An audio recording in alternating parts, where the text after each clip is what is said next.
بسم اللہ الرحمن الرحیم۔ السلام علیکم ورحمۃ اللہ وبرکاتہ۔ ناظرین گرامی، آج ہم آپ کے سامنے حاضر ہوئے ایک نئے ٹاپک کے ساتھ، اور وہ ہے تخلیقی دانشور یا مفکر۔ یعنی تخلیقی دانشور بننے کے لیے یا مفکر بننے کے لیے یا بڑا عالم دین بننے کے لیے انسان کو اپنے اندر کن کن خوبیوں کا مالک ہونا چاہیے۔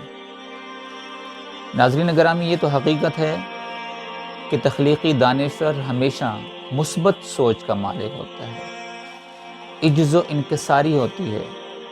وہ اپنی اصلاح، دوسروں کے عیب پر نظر رکھنے کی بجائے اپنی اصلاح پر ہمیشہ توجہ دیتا ہے۔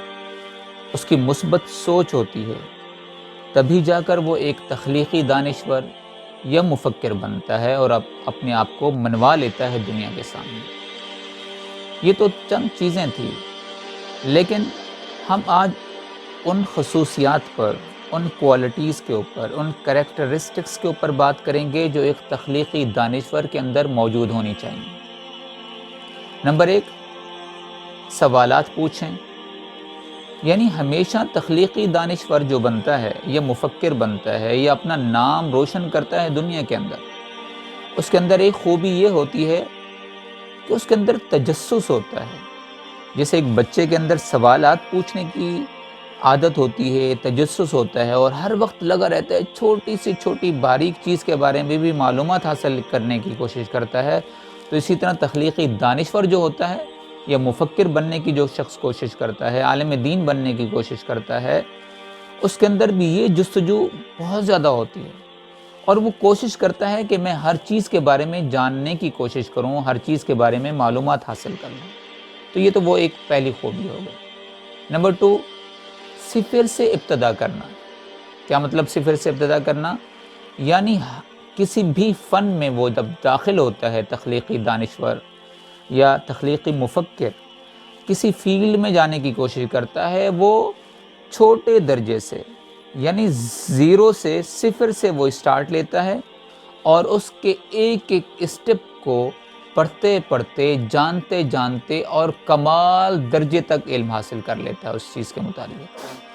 شیخ الحدیث ایسے نہیں بن جاتے، بڑے تخلیقی دانشور ایسے نہیں بن جاتے، بڑا نام ایسے حاصل نہیں کیا جا سکتا، بلکہ میں تو آپ کو مدارس کی اگزامپل دوں گا۔ تو پہلے اسٹارٹ اس کی چھوٹی بک سے ہوتا ہے۔ پہلے ڈیفینیشن آپ جانتے ہیں، پہلے لفظ جانتے ہیں، اس کے بعد ڈیفینیشن جانتے ہیں، ڈیفینیشن کے بعد پھر آپ اس کی تھوڑی سی ایکسپلینیشن جاننے کی کوشش کرتے ہیں، پھر اس کی گہرائی کے اندر جا کر پھر آپ کمال حاصل کرتے ہیں۔ تو اسی طرح جو ایک تخلیقی دانشور ہوتا ہے، وہ صفر سے اس کی ابتدا ہوتی ہے اور کمال درجے تک حاصل کر لیتا ہے علم یا کسی چیز کے بارے میں اس کی معلومات کو۔ اسی طرح تیسری خوبی یہ ہے کہ اپنی غلطیوں کو وہ تسلیم کرتا ہے، یعنی کھلے اور لچکدار ذہن کا مالک ہوتا ہے۔ وہ اگر کبھی غلطی ہو بھی جاتی ہے تو اسے وہ تسلیم خم کرتا ہے، سر تسلیم خم کرتے ہوئے اسے ایکسیپٹ کرتا ہے، اور پھر اپنی کریکشن کرتے ہوئے آگے بڑھ رہا ہوتا ہے۔ تو عزیزان گرامی، مولانا تقی عثمانی صاحب جو ایک بہت بڑے عالم دین اور اسکالر ہیں، دنیا میں ان کا نام ہے، جب ہم وہاں پڑھتے، اگر ان سے کوئی کوشچنس کیا جاتا اور ان کو اس کے بارے میں علم نہ ہوتا تو وہ نوٹس بورڈ کے اوپر لکھ دیا کرتے اور بتا دیتے کہ مجھے اس کے بارے میں علم نہیں ہے۔ غور کیجئے کہ اتنی بڑے عالم دین ہو کر، جنہیں عالم اسلام کا جج کہا جاتا ہے، وہ یہ کہتے ہیں کہ یہ مجھے اس بات کا علم نہیں ہے۔ تو لہٰذا تخلیقی دانشور یا مفکر یا بڑا آدمی بننے کے لیے، بڑا آدمی مینس کہ اپنے علم میں ترقی اسی وقت ہوتی ہے جب انسان اپنی غلطیوں کو تسلیم کرتے ہوئے آگے بڑھ رہا ہوتا ہے۔ اسی طرح نمبر 4، نئے تصورات کو تشکیل دینا۔ نئے تصورات کو، یعنی ہر وقت مفکر یا فکر کرنے والا شخص یا دانشور جو ہوتا ہے وہ سوچتا ہے اور نئے نئے خیالات پیش کرنے کی کوشش کرتا ہے۔ کیوں؟ اس لیے کہ تاکہ اس چیز کا معیار بہتر سے بہتر ہو جائے۔ ہاں، اپنے مسائل پر عبور حاصل کرنا، کسی چیز کو لوگوں کے سامنے پیش کرنا تاکہ وہ چیز جو لوگوں کے سامنے پیش کی جا رہی ہے اس کا معیار اور اس کی کوالٹی اچھی سے اچھی ہو۔ تو لہٰذا وہ کیا کرتا ہے، ہر وقت نئے تصورات کو تشکیل دیتا رہتا ہے، نئے نئے خیالات کو، نئی نئی چیزوں کو لوگوں کے سامنے پیش کرتا ہے۔ اسی طرح تخلیقی دانشور کی ایک خوبی یہ بھی ہوتی ہے کہ سیکھنے کے عمل کو ہمیشہ جاری رکھتا ہے۔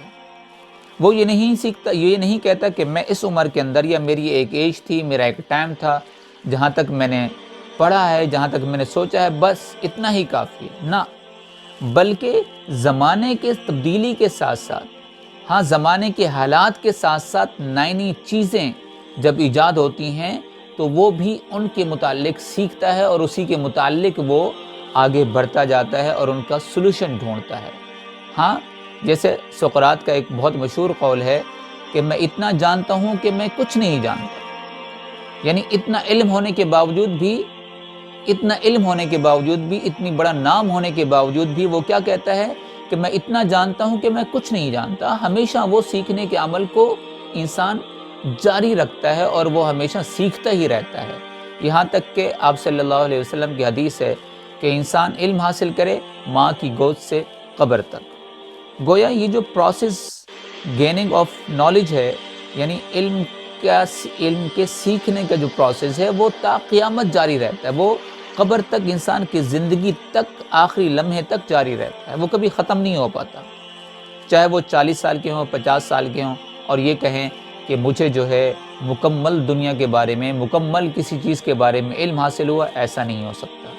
اس لیے کہ پرفیکشن کی جو کوالٹی ہے، جو خصوصیت ہے، وہ میرے رب کی ہو سکتی ہے، عالم الغیب کی یا کامل عالم کی یا مکمل علم کا جو دعویٰ ہے وہ میرے رب کے پاس ہو سکتا ہے اور کسی کے پاس نہیں ہو سکتا۔ تو اسی طرح انسان کو کوشش کرے، اگر تخلیقی دانشور بننا ہے، اگر مفکر بننا ہے، بڑا انسان بننا ہے، تو اس کو سیکھنے کا عمل ہمیشہ جاری رکھنا چاہیے۔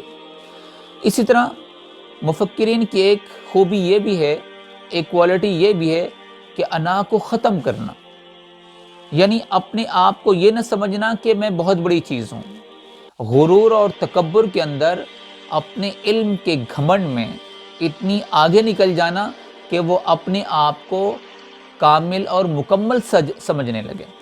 نہ، تو دوستو، انا کو ختم کرنا یہ بھی بہت بڑی کوالٹی ہے، یہ بہت بڑی خصوصیت ہے۔